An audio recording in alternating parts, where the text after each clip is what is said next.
Nagpapatuloy pa rin ang ginagawang hakbang ng administrasyon ni Pangulong Ferdinand R. Marcos Jr. upang mas maramdaman ng pamilyang Pilipino ang ginhawa sa kanilang pang-araw-araw na gastusin. Ito ang siniguro ng Pangulo kasunod ng pagbagal ng inflation rate sa bansa. Yan ang ulat ni Kenneth Pasyente.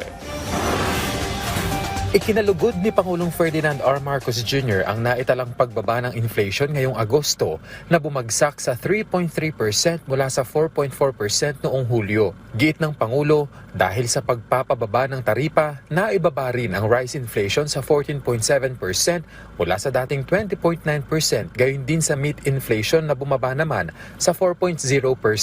Dahil dito iginiit ng punong ehekutibo na mas palalawakin pa ng pamahalaan ang Kadiwa ng Pangulo program sa iba't ibang lugar sa bansa para masiguro ang abot kayang bilihin. Masisiguro rin anya ang sapat na supply ng karne ng baboy kasunod ng rollout ng pagbabakuna kontra ASF na dahilan din anya para maiwasan ang pagtaas ng presyo ng karne ng baboy. Ipinunto rin ng punong ehekutibo ang hakbang ng gobyerno para sa mas mababang halaga ng gasolina.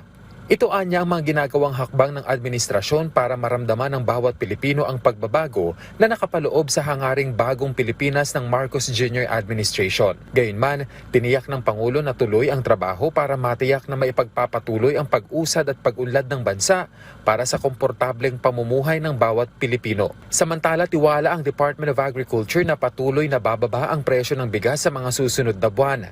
Kasunod ng naitalang pagbaba ng Philippine Statistics Authority sa rice inflation ngayong Agosto.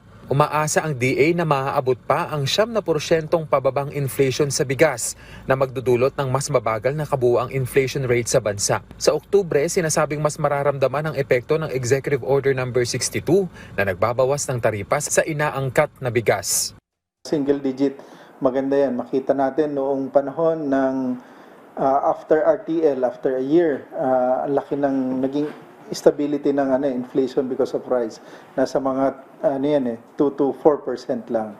So hopefully we can reach that level uli in the near future. Kasi yung rice, about 25% ng kabuuang food inflation dahil sa bigas. So kung bababa palalo yung bigas, lalong bababa yung food inflation at malaki yung magiging epekto sa kabuuang inflation numbers.